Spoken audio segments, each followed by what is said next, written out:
दोस्तों, भगवान बुद्ध ने कहा कि मुझसे भी ज़रूरी चीज़ कुछ है जिसके बारे में मुझे लगता है आज बताना चाहिए। तो चलिए शेयर करते हैं।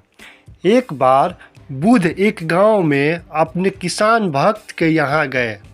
शाम को किसान ने उनके प्रवचन का आयोजन किया। बुद्ध का प्रवचन सुनने के लिए गांव के सभी लोग उपस्थित थे, लेकिन वह भक्त ही कहीं दिखाई नहीं दे रहा था जो इसने पूरा प्रवचन का व्यवस्था बनाया रखा था, सारी व्यवस्था कर रखी थी। गांव के लोगों में कानाफूसी होने लगी कि कैसा भक्त है, प्रवचन का आयोजन करके स्वयं गायब हो गया। प्रवचन खत्म होने के बाद सब लोग घर चले गए। रात में किसान घर लौटा। बुद्ध ने पूछा, कहाँ चले गए थे? गांव के सभी लोग तुम्हें पूछ रहे थे। किसान ने कहा, प्रभु, दरअसल प्रवचन की सारी व्यवस्था हो गई थी, पर तभी अचानक मेरा बैल बीमार हो गया। पहले तो मैंने घरेलू उपचार करके उसे ठीक करने की कोशिश की, लेकिन जब उसकी तबीयत ज़्यादा खराब होने लगी तो मुझे उसे लेकर पशु चिकित्सा के पास जाना पड़ा। अगर मैं नहीं ले जाता तो वह नहीं बचता। आपका प्रवचन तो मैं बाद में भी सुन लूँगा।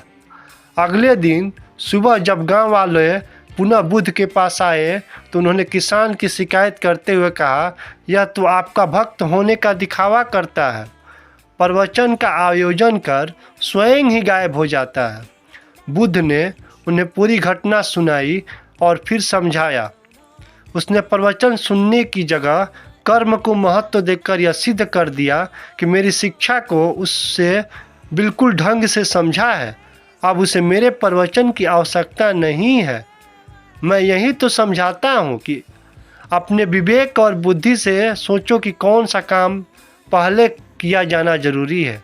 यदि किसान बीमार बैल को छोड़कर मेरा प्रवचन सुनने को प्राथमिकता देता तो तब तक बैल दवा के बगैर मर जाता। उसके बाद तो मेरा प्रवचन देना ही व्यर्थ हो जाता। मेरे प्रवचन का सार यही है कि सब कुछ त्याग कर प्राणी मात्र की रक्षा करो। इस घटना के माध्यम से गांव वालों ने उनके प्रवचन का भाव समझ लिया और भावुक होकर अपने अपने घर चले गए। इस कहानी से दोस्तों हमें यही सीख मिलती है कि हमें किसी की जान सबसे ज़्यादा ज़रूरी चीज़ है। जान बचाना ही सबसे बड़ा धर्म है, सबसे बड़ा प्रवचन है, सबसे बड़ी पूजा है। दोस्तों, ये कहानी कैसी लगी लाइक शेयर सब्सक्राइब करके बताएं। बहुत जल्द नई कहानी के साथ आपके साथ हम आएंगे। तब तक के लिए धन्यवाद।